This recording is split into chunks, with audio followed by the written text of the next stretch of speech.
सभी भाइयों को नमस्कार। प्यारे बच्चों को शुभ आशीर्वाद। ईश्वर की असीम कृपा से हम आपके सामने सॉल्यूशन का पार्ट 2 लेकर के आए हैं। व्यस्तताओं के चलते निजी गतिविधियों के कारण पिछले कुछ दिनों से पाठ्यक्रम आपका आगे नहीं बढ़ पा रहा था। प्रयास करेंगे यथासंभव ज़्यादा से ज़्यादा टॉपिक टू टॉपिक आपको हम पढ़ाने का प्रयास करेंगे। आपको बताते चलें, ये जो सॉल्यूशन का चैप्टर है, इंटरमीडिएट जो हमारा यूपी बोर्ड, सीबीएसई बोर्ड,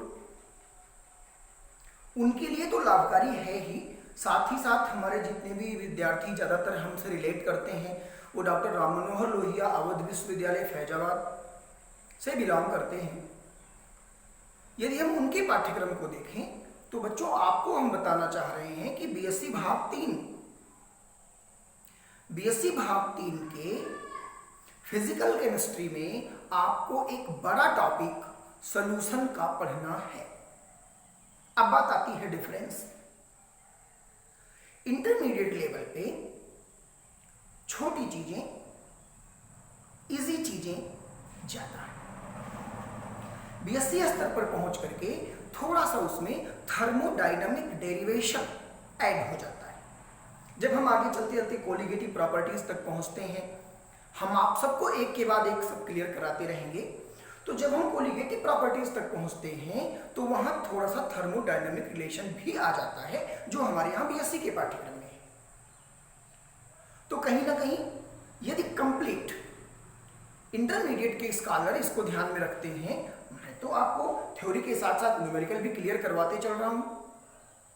आपके जो अपने न्यूमेरिकल हैं वो आप हमारे पर्सनल नंबर पे या इस चैनल के कमेंट बॉक्स में आप हमसे पूछ सकते हैं। हमारे व्हाट्सएप पे भी आप पर्सनल चैटिंग हमसे कर सकते हैं। आप सबको बताते चलें, जब ये चैप्टर खत्म होगा, जिस भी दिन ये सॉल्यूशन का टॉपिक एंड होगा, फिर एक वीडियो, 2 वीडियो आपकी प्रॉब्लम्स के लिए ही हम अलॉट कर देंगे। तब तक आप लोग वीडियोस का जो है क्वेश्चन हमको भेजते रहें। हम क्वेश्चंस की संख्या देखेंगे, 20 क्वेश्चन, 50 क्वेश्चन, जितने सारे हमारे हो पाते हैं, उसी के आधार पर एक वीडियो या 2 वीडियो हम आपको देते हैं। तो आइए आज हम आप सबका ध्यान आकर्षित कराते हैं सॉल्यूशन पार्ट 2। आपको याद दिलाते, पार्ट 1 में हमने सॉल्यूशन का introduction, determination method of concentration में हमने नॉर्मलिटी का जिक्र कर दिया था और इक्विवेलेंसी केस में N1B1 = N2B2 तक हम पहुंच गए थे। बच्चों, आज जो आपका टॉपिक है ये है मोलारिटी, जिसको हिंदी में आप मोलरता कहते हैं। कोई दिक्कत नहीं है, बहुत ही सूक्ष्म डेफिनेशन, छोटी सी परिभाषा हमने आपके लिए बनाने का प्रयत्न किया है। आइए देखिए क्या है molarity. Number of gram molecule of solute dissolved in 1 liter of solution। Number of gram molecule, number of gram molecule यानी ग्राम अणुओं की संख्या ऑफ सोल्यूट, किसी सोल्यूट के, dissolve in 1 litre of solution. किसी सोल्यूशन में 1 लीटर सोल्यूशन तैयार करने के लिए जितने ग्राम अणुओं को घोला गया हो वही उसकी मोलारिटी कहलाती है। थोड़ा सा आगे चलते हैं, परंतु अब जो ग्राम मॉलिक्यूल है, इस पूरे डेफिनेशन में आपने ग्राम मॉलिक्यूल यूज किया है। तो ग्राम मॉलिक्यूल का जो तात्पर्य होता है ये मोल से होता है, यानी ग्राम अणुओं की संख्या को हम मोल कहते हैं। और अगर मोल हम जानते हैं तो वेट ऑफ सॉल्यूट, जिसको कि कैपिटल W से मेंशन किया गया है, divide by molecular weight of solute, जिसको कि M डैश से मेंशन किया गया है। तो जो मोल आया वो weight of solute divide by molecular weight of solute, ये इतना हमारा मोल हो जाता है। इसके आधार पर अब जब हम मॉलिक्यूलरिटी को डिफाइन करते हैं तो सच दैट मॉलिक्यूलरिटी हमने M से मेंशन किया है, this divide by mole, mole that is means capital W divide by capital M dash, that means weight upon molecular weight, total divide by value, क्योंकि हमने value में यहां कहा है 1 लीटर ऑफ सॉल्यूशन। तो weight of solute divide by molecular weight of solute overall divide by volume of solution is also called molarity. थोड़ा सा आगे चलें, बट ये बात लास्ट वीडियो में भी आई थी कि जो स्ट्रेंथ होता है ये W बाई V होता है, weight of solute divide by volume of solution, that means आप कह सकते हैं ग्राम प्रति लीटर। अमूमन हम लोग सांद्रता को ग्राम प्रति लीटर में लगातार पढ़ते आ रहे हैं, हाई स्कूल स्तर से सांद्रता ग्राम प्रति लीटर लगातार पढ़ते आ रहे हैं। ऐसे में W बाई V जो है ये स्ट्रेंथ किस रूप में है, ग्राम प्रति लीटर में है। तो यहां से स्ट्रेंथ अगर हम इस फार्मूले को देखें और W बाई V हम सेव करें तो यहां बचेगा M इंटू M डैश, तो molarity divide by molecular weight. इसलिए हमारे पास एक फार्मूला तैयार हुआ, W by V is equal to M into M dash. एक चीज यहां और बताना चाहेंगे, लास्ट वीडियो नॉर्मेलिटी और इंट्रोडक्शन का था, अब हम मोलरिटी को भी डिफाइन कर चुके हैं, तो जरूरी है कि कहीं ना कहीं एक रिलेशन देखा जाए कि नॉर्मेलिटी और मोलरिटी में क्या रिलेशन है। तो बच्चों नॉर्मेलिटी जो कैपिटल N है ये मोलारिटी मल्टीप्लाई बाई N होती है, where N is equal to acidity as well as basicity of substance. आपको बताना चाहते हैं जैसे कोई एसिड होता है तो किसी एसिड में जितने डिस्प्लेसेबल, हिंदी में बात करें तो विस्थापनीय, यानी किसी एसिड से जितने डिस्पेंसेबल हाइड्रोजन होते हैं वो उसकी बेसिसिटी मानी जाती है। सिमिलरली किसी बेस से जितने डिस्प्लेसेबल OH ग्रुप होते हैं उतनी हम उसकी एसिडिटी मानते हैं। हम आपको याद दिला दें, जैसे कोई एसिड आप लिया H2SO4, इनऑर्गेनिक एसिड से ही शुरुआत करते हैं। अब इसमें जो डिस्प्लेसेबल H है वो 2 है। मैंने आपसे क्या कहा, शुद्ध हिंदी में बात करें, किसी एसिड के किसी अम्ल में जितने विस्थापनीय हाइड्रोजन होते हैं वह उसकी क्षारकता होती है, और किसी क्षार में जितने विस्थापनीय OH ग्रुप होते हैं वह उसकी अम्लता होती है। तो आइए, H2SO4 एक एसिड है, इसके पास 2 प्रोटॉन ऐसे हैं, 2 हाइड्रोजन ऐसे हैं जिनको डिस्प्लेस किया जा सकता है, अतः जो इनकी बेसिसिटी होगी वो 2। ठीक है, तो ये वैल्यू यहां जब हम रख देते हैं तो नॉर्मेलिटी और मोलरिटी हमें पता चल जाता है। अब आपको एक छोटा सा तरीका बताते हैं, इसके बाद जो नेक्स्ट टर्म है जो मुझे पढ़ना है उसमें आप देखिए सिर्फ एक छोटा सा अंतर किया। ये जो यहां मोलारिटी दिख रहा था उसमें से हमने R को हटा दिया और यल कर दिया।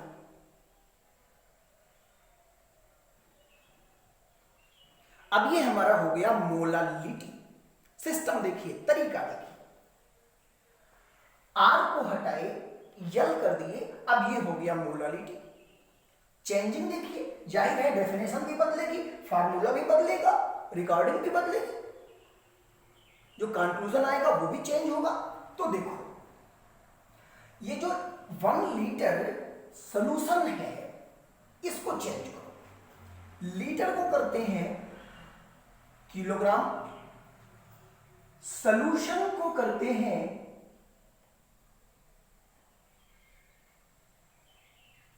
सॉल्वेंट। सिर्फ 2 वर्ड चेंज कर देने से आपकी एक नई डेफिनेशन बन जाती है।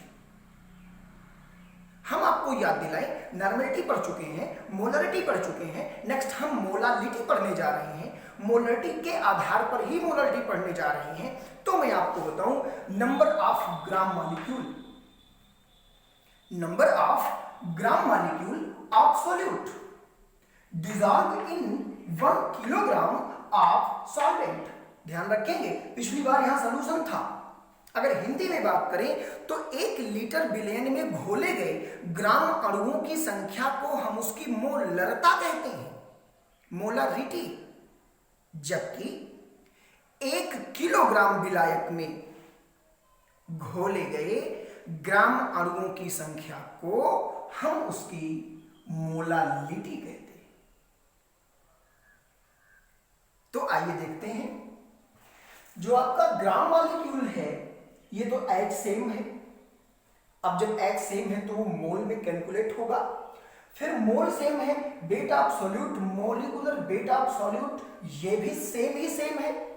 बस डिफरेंस क्या है, अंतर क्या है, मोलारिटी की जगह पे मोलालिटी कर दे रहे हैं। समझते चलिएगा, जैसे जैसे हमने एक टू द पॉइंट बताया है ऐसे आप समझते चलिएगा, नोट्स बनाते रहिएगा। वीडियो के बीच में जब आपकी इच्छा होगी वीडियो पुश करके स्क्रीनशॉट ले लीजिएगा, फिर वीडियो आगे प्ले कर लीजिएगा। मोलालिटी एम, डिफरेंस क्या आता है, weight of solute, molecular weight of solute and divide by 1 kilogram of solvent. ध्यान रहे, नॉर्मलिटी में आपने वैल्यूम यूज किया, मोलरिटी में आपने वैल्यूम यूज किया, अगर इसमें भी वैल्यूम ही यूज कर देंगे तो आपका फार्मूला गलत हो जाएगा। आओ देखते हैं, अब यहां क्या है, वेट ऑफ सॉल्वेंट। अब यहां जो आपने लिया है वो केजी में लिया है, किलोग्राम में लिया है। जाहिर है जब आप सॉल्यूट लेते हैं उसको आपने ग्राम में रखा है, सॉल्वेंट को किलोग्राम में रख रहे हैं, तो उस किलोग्राम को बैलेंस करने के लिए भाई अंश और हर दोनों को एक ही डिजिट में होना चाहिए, तो उस किलोग्राम को बैलेंस करने के लिए आप यहां पे 1000 से मल्टीप्लाई करेंगे। इसलिए जो आपका यहां फार्मूला बन के आता है वो weight of solute divide by, हाँ, तो हम लोग कहां पहुंचे थे कि अगर हम सॉल्यूशन की जगह पे मॉलिक्यूलर वेट ऑफ सॉल्यूट यहां करते हैं तो ये तो मोल को कंटेन करता है। एक बार फिर आपको हम रिवाइज करें, 1 लीटर की जगह पे 1 किलोग्राम किया गया है, इसलिए जो मेरी मोलालिटी बनती है ये molality weight of solute divide by molecular weight of solute overall divide by weight of solvent. हम आपसे कह रहे थे कि चूंकि वेट ऑफ सॉल्वेंट हमने किलोग्राम में लिया है, इसलिए हमें अंश और हर को, उसके डायमेंशन को मैनेज करने के लिए यहां 1000 से मल्टीप्लाई करना पड़ेगा। ठीक है, इसलिए हमारे पास एक जो नया फार्मूला ये बन करके आता है कि मोलालिटी, अब ध्यान रहे मोलालिटी को हम स्मॉल m से या किसी अदर से कह सकते हैं। सपोज दैट हमने मोलालिटी को ml से डिनोट कर लिया, मोलालिटी को ml से डिनोट कर लिया, तो अब ये हमारा मोलालिटी हो गया। फार्मूला क्या तैयार होता है, weight divide by molecular wait को हमने m डैश से माना है, ठीक है, और वेट ऑफ सॉल्वेंट, तो वेट ऑफ सॉल्वेंट को हम ऐसे मान ले रहे हैं, वेट ऑफ सॉल्वेंट और मल्टीप्लाई बाई 1000। तो ओवरऑल इस फार्मूले के जरिए हम मोलालिटी भी फाइंड कर सकते हैं। याद सिर्फ एक चीज रखना है, जब मोलारिटी कही जाए, देखिए फिनिट डिफरेंस है, अक्सर लोग कंफ्यूज होते हैं। जब बात मोलारिटी की होती है तो वहां मुझे उसके हर में वैल्यूम रखना है, 1000 से गुणा नहीं करना है। लेकिन जब बात मोलालिटी की होगी तो weight of solvent multiply by 1000, इतना तो हमें करना ही करना है। और तो और रही बात स्ट्रेंथ की, तो मोलालिटी और स्ट्रेंथ का रिलेशन ऐसा कुछ नहीं होता है, क्योंकि इसमें weight of solute and solvent दोनों अफेक्ट करते हैं। तो ऐसी स्ट्रेंथ जैसी कोई बात नहीं होती है, फिर एसिडिटी बेसिस जैसी कोई बात नहीं होती। हम नेक्स्ट, अब बात आती है कि दोनों का थ्योरेटिकल कॉन्सेप्ट हो गया, न्यूमेरिकल हमने पहले ही लिख दिया था आप सबके सामने। तो आइए एक के बाद इन सबको एक के बाद एक करके सारे क्वेश्चंस को भी देखें।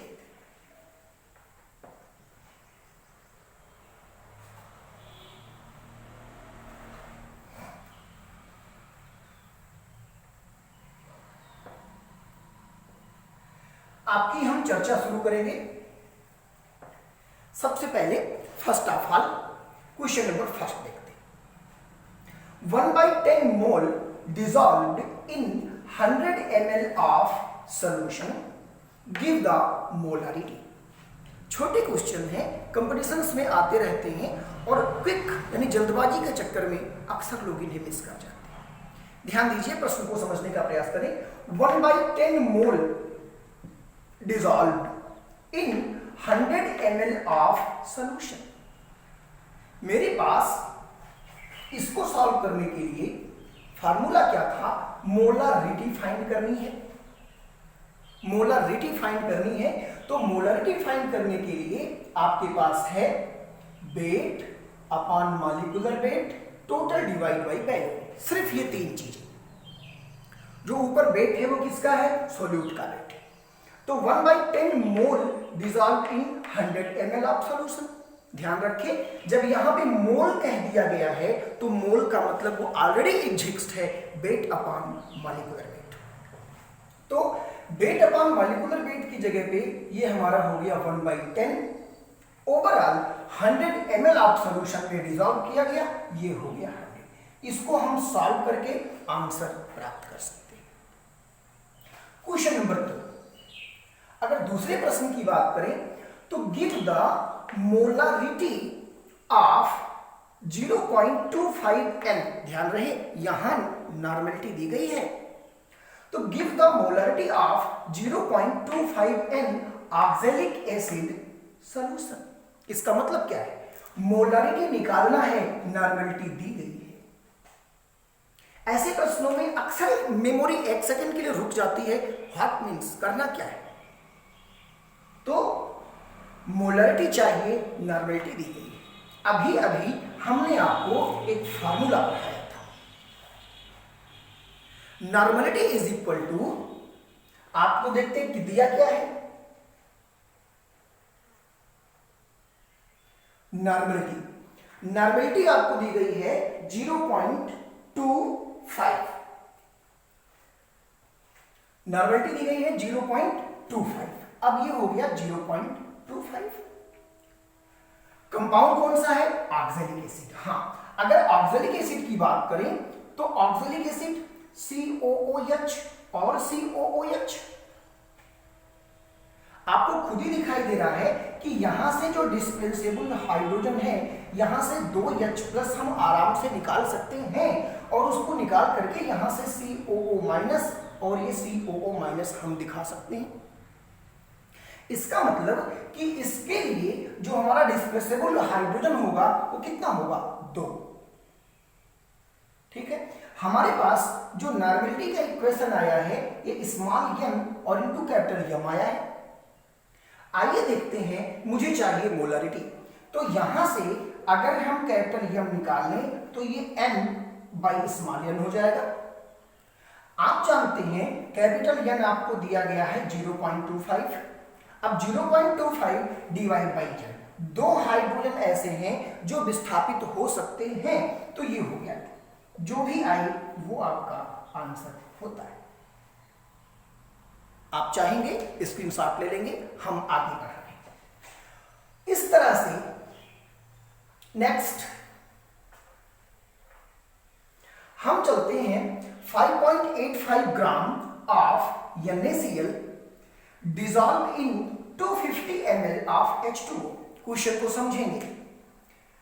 5.85 ग्राम NaCl घोला गया है 250 ml ऑफ H2O, यानी 250 ml वाटर में 5.85 ग्राम NaCl घोल दिया गया है। Calculate the molarity. हाँ, हम आपको बताएं, खासकर इंटरमीडिएट के स्कॉलर्स को न्यूमेरिकल लगाने का जो सही तरीका होता है कि जो चीजें गिवन दैट होती हैं उनको पहले हम नोट डाउन कर लेते हैं। आइए देखते हैं। NaCl आपको दिया गया है, weight of NaCl is equal to 5.85 gram, ठीक। Dissolve in 250 ml of H2O। Volume of H2O is equal to 250 ml। Calculate the molarity. अब हम जानते हैं कि जो मोलारिटी MID वो capital W by M dash by, सिर्फ इतनी चीजें हैं। मुझे कैपिटल W दिया गया है, कैपिटल B दिया गया है, M डैश नहीं है, M डैश नहीं। अक्सर क्वेश्चंस में यहां अंडर ब्रैकेट दिया जाता है मॉलिक्यूलर के, बट अगर नहीं दिया है तो जो कॉमन कंपाउंड्स हैं, जो इजी कंपाउंड्स हैं, उनको आपको याद रखना होगा। हम आपको बताते चले कि अगर हम मॉलिक्यूलर वेट ऑफ NaCl का चेक करें तो ये Na और प्लस Cl दोनों का मॉलिक्यूलर वेट Na को 23.5 माना जाता है, क्लोरीन को 35.5 माना जाता है। ये 5 है, ध्यान रखेंगे। अब दोनों को ऐड करते हैं तो 5 5 10, 5 3 8 और 1 9, फिर 3 और 2 5, ये मिल जाता है। 5 5 10, 1 बचा, 5 3 8 और 1 9, फिर 3 और 2 5, 59 आ जाता है। आइए देखते हैं, वैल्यू पुट करते हैं। तो यहां से जब ये वैल्यू रखा जाए, ठीक है, तो ये हमको m इज इक्वल टू मिल जाएगा 5.85 divide by 59.0 overall divide by 250 ml। ध्यान रहे, आपने जो फार्मूला लिया है मोलरिटी का, उसमें जो वॉल्यूम रखते हैं, वॉल्यूम इन लीटर, ध्यान रखिएगा, वरना आंसर ढूंढते रह जाओगे। 4 ऑप्शन में से चारों में नहीं मिलेगा। तो फार्मूले में जो वॉल्यूम है वो हम लीटर में रखते हैं, और यहां जो मुझको दी गई है 250 ml, ये 250 ml है, तो यहां से अगर लीटर बोलेंगे तो 1/4 लीटर हो जाएगा। इसको सॉल्व करके आपको कमेंट सेक्शन में इसका आंसर बताना है कि कितना आंसर आया है, ठीक है। नेक्स्ट हम लोग चलते हैं क्वेश्चन नंबर 4। हमने बीच में बता दिया, जब आप चाहें वीडियो को रोक करके पुश करके स्क्रीनशॉट ले सकते हैं। अगर हमारे साथ साथ नोट्स बन जाता है as well as, no problem. तो आइए देखते हैं।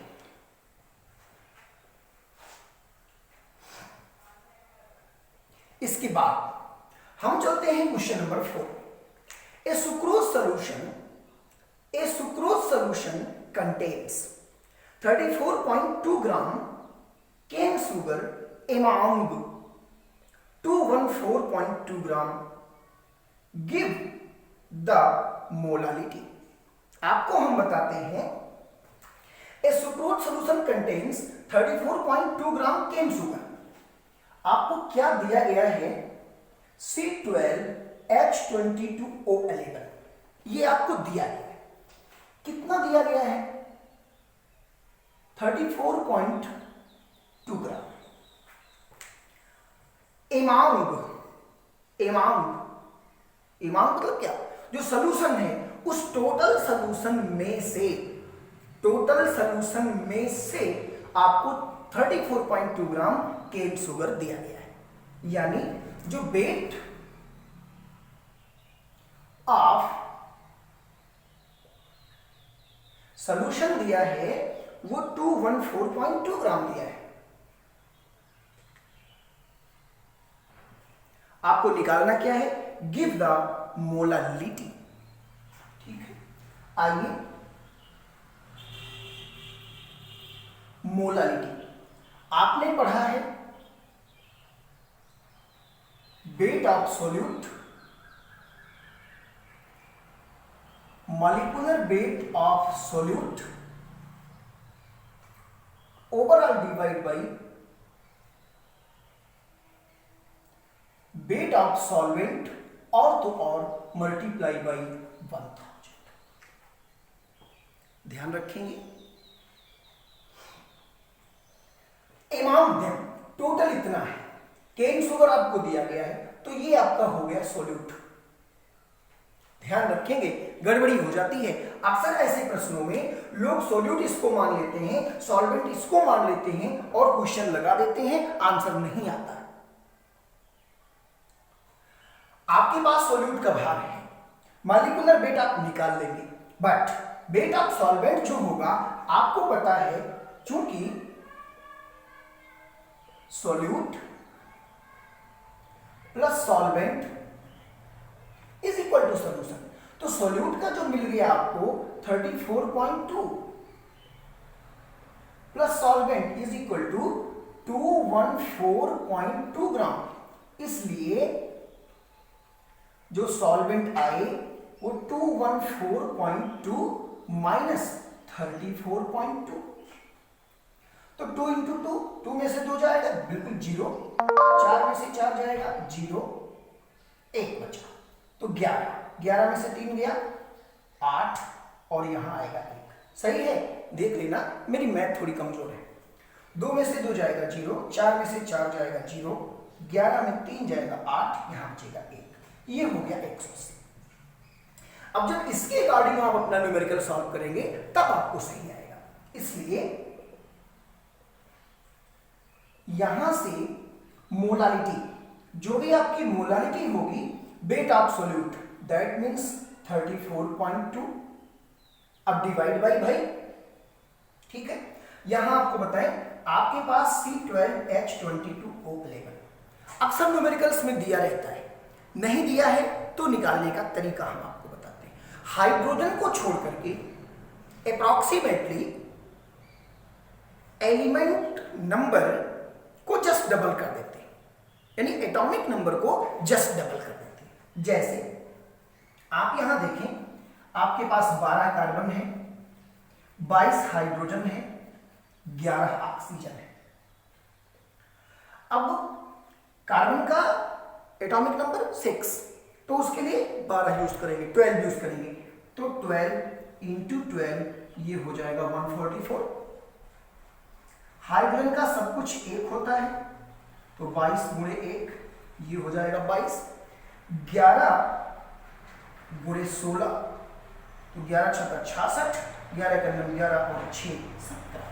टोटल जब हम ऐड करेंगे तो 6 2 8 4 12, 7 2 9 4 13 और 1 14, 1 2 और 3। मुझे तो याद ही था, बट मैंने आपको कैलकुलेट करके बताया कि कोई बड़ा कंपाउंड मिल जाता है तो फिर कैसे आप उसकी वैल्यू को फाइंड कर सकते हैं अगर न्यूमेरिकल में बगल में ब्रैकेट में नहीं दिया गया है। तो यहां से आपको मिल जाएगा 342। अब जो सॉल्वेंट आपको रखना है ये 180। ध्यान रखिए, आपने यहां जो दिया गया है आपको ये ग्राम में दिया है, ठीक है, किलोग्राम में वैल्यू पुट करना है, मल्टीप्लाई बाई 1000। आप सॉल्व करेंगे, जो भी आएगा वो आपका आंसर होगा। आप चाहें तो स्क्रीनशॉट ले लें, हम अलग हो रहे हैं।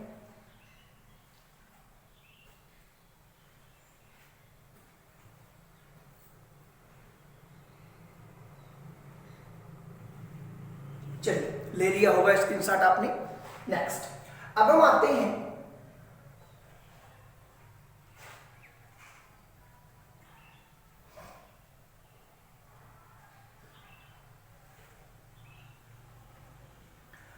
Next question, give the molarity of solution of 6 gram of salt dissolve in 250 gram H2O, molecular weight आपको दिया गया। सो सिंपल, जैसे मैंने आपको ये क्वेश्चन लगवाया था मोलारिटी का, ऐसे ही मोलारिटी भी लग जाएगा। यदि प्रॉब्लम होती है स्पेशली आप हमसे पूछ सकते हैं, लगा लेंगे। सो फार सो गुड। तो बच्चों फिर हम आपके इस पाठ्यक्रम को थोड़ा सा और आगे ले चलते हैं।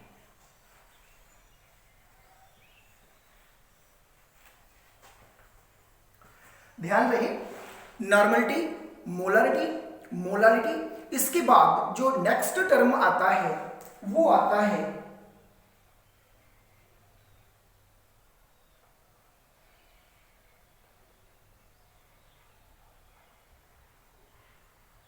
Mole fraction.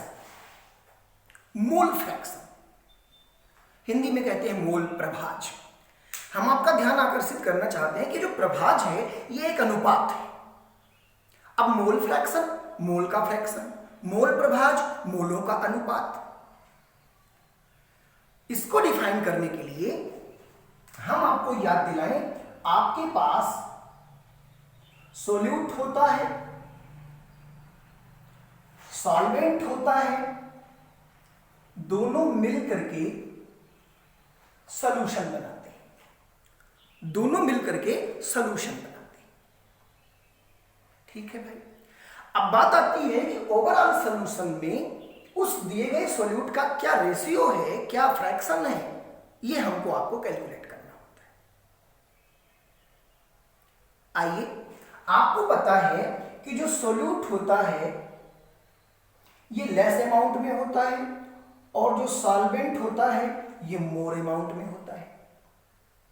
ठीक है, तो अपने सुविधा के लिए इसी के अकॉर्डिंग हमने अपनी सुविधा के लिए जब भी कभी वेट की बात की जाए तो चूंकि सॉल्यूट लेस है तो हमने इसको स्मॉल w मान लिया, सॉल्वेंट मोर है तो हमने इसको कैपिटल W मान लिया।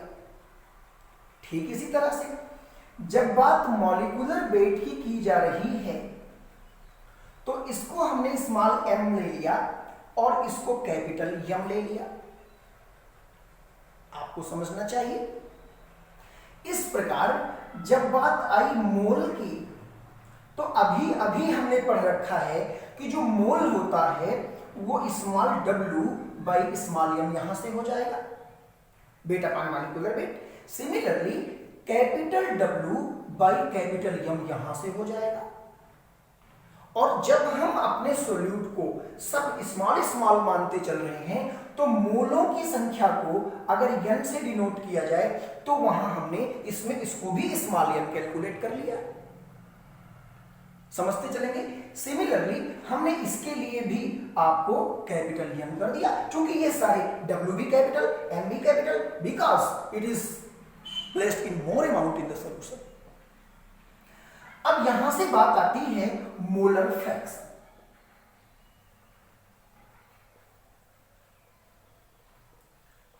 Molar fraction of solute. ध्यान रखिए, जब सॉल्यूट की बात है हमने वेट को स्मॉल w माना, मॉलिक्यूलर वेट को स्मॉल m माना, मोल को स्मॉल n माना। जब सब कुछ स्मॉल n मान लिया तो हमने इसके मोलर फ्रैक्शन ऑफ सॉल्यूट को स्मॉल x मान लिया। अब अगर हम बात करें कि इसका फ्रैक्शन क्या है तो ये हो गया number of moles of solute total divide by number of moles of solute plus solvent, क्योंकि सॉल्यूशन में तो दोनों है, सॉल्यूशन में तो दोनों है। आओ बच्चों, अब ये बात आ गई small x। Number of moles of solute हमारे पास ये m हो गया, divide by number of moles of solute and solvent, तो ये हो गया n और प्लस कैपिटल। ये वो मोलर फ्रैक्शन का फार्मूला तैयार हुआ सॉल्यूट के।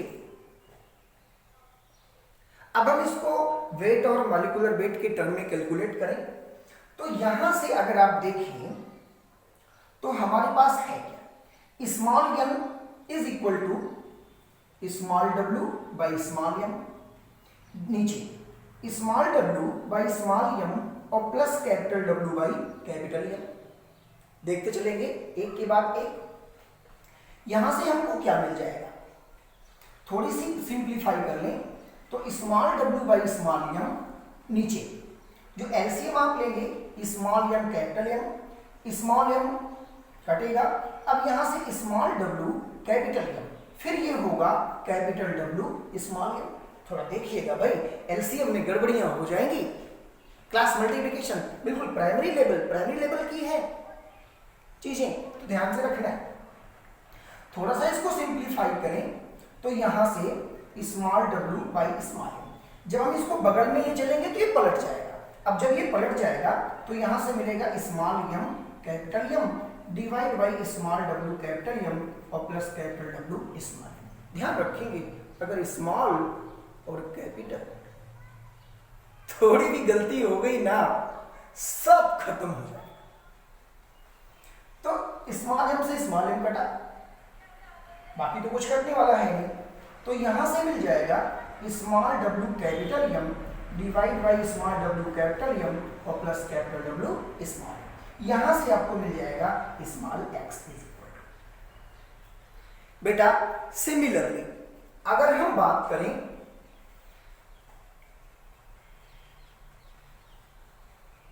मोलर फ्रैक्शन ऑफ सॉल्वेंट, आप ध्यान रखेंगे सब कुछ इसका कैपिटल है, weight capital, molecular weight capital, mole capital, तो बिल्कुल फोर्सली हम कह सकते हैं कि इसका जो मोलर फ्रैक्शन आता है उसको कैपिटल एक्स मान लिया जाए। इसलिए यहां से जो कैपिटल एक्स आएगा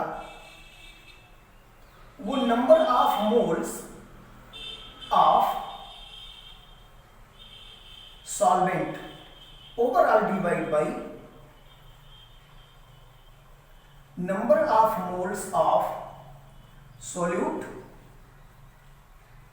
प्लस सॉल्वेंट, दोनों क्या है, सॉल्यूशन में दोनों है।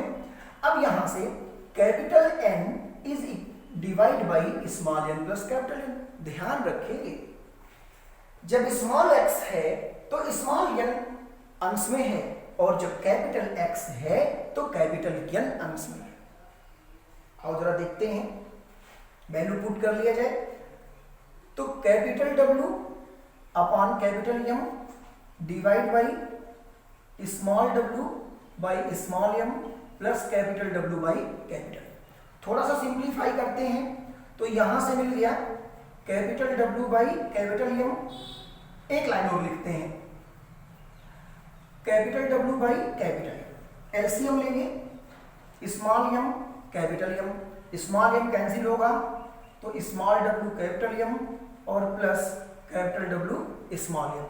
थोड़ा सा सिंप्लीफाई करेंगे तो capital W by capital M, ये चीजें बगल में जाएंगी तो पलट जाएंगी, स्मॉल एम और कैपिटल एम, फिर स्मॉल डब्ल्यू कैपिटल एम और कैपिटल डब्ल्यू स्मॉल एम, ये वैल्यू आपको मिलेगी। स्मॉल कैपिटल एम से कैपिटल एम कट जाएगा तो यहां से आपको मिलेगा capital W small M divide by small W capital M plus capital W small M, ये वैल्यू आपको मिलेगी कैपिटल एक्स। तो आपको याद रखने की जो छोटी सी ट्रिक है, जो छोटा सा तरीका है, वो क्या है कि जब यहां कैपिटल एक्स हो तो यहां कैपिटल एन ऊपर होगा, जब यहां स्मॉल एक्स है तो स्मॉल एन ऊपर होगा। दूसरी चीज, नीचे सब कुछ वही रहता है, यहां भी वही है, यहां भी वही है, बट अगर आप सॉल्यूट के लिए निकाल रहे हैं तो सॉल्यूट का वेट स्मॉल कर दीजिए, अगर आप सॉल्वेंट के लिए निकाल रहे हैं तो सॉल्वेंट का वेट कैपिटल कर दीजिए। एक अगर स्मॉल हुआ तो दूसरा कैपिटल हो जाएगा, और फिर यहां पे एक कैपिटल हुआ तो दूसरा ऑटोमेटिकली स्मॉल हो जाएगा। तो अब आज के लिए इतना ही, फिर मिलेंगे अगले वीडियोस में इसके न्यूमेरिकल्स के साथ, ढेर सारे न्यूमेरिकल्स इंटरमीडिएट स्टैंडर्ड पर, ग्रेजुएशन स्टैंडर्ड पर, बीएससी थर्ड ईयर के स्टैंडर्ड पर। एक बार फिर याद दिला दें, डॉक्टर राम मनोहर लोहिया अवध विश्वविद्यालय के बीएससी भाग 3 के पाठ्यक्रम में सॉल्यूशन का एक बड़ा सा टॉपिक है जो आपका चल रहा है, उसके अकॉर्डिंग आपने तैयारी करिए। हम आपको थर्मोडायनामिक डेरिवेशन भी करवाएंगे। चैप्टर के अंत में आपके द्वारा पूछे गए सारे न्यूमेरिकल्स को भी सॉल्व कराने की पूरी कोशिश करेंगे। ठीक है, जब भी यदि आपको हमारे द्वारा पढ़ाई गई लगभग 80% चीजें सफल समझ में आ जाती हैं, तो हम अपने पाठ्यक्रम को पढ़ाने में स्वयं को एक सफल अध्यापक महसूस करेंगे। यदि आप चाहते हैं हमारी सफलता की प्रतिशतता थोड़ा और बढ़े, मेरा जो भी मैं पढ़ाऊं 80 से 90% आपको समझ में आए, टोटल का टोटल समझ में आए, हर एग्जाम्पल, हर थ्योरी, हर न्यूमेरिकल समझ में आए, मेहनत करके पढ़िए। और यदि हमारे पढ़ाने से आपको लाभ हो तो जब आप वीडियो देखते हैं ना, तो वहां नीचे बगल में एक बेल आइकन आती है, उसको भी दबाते रहें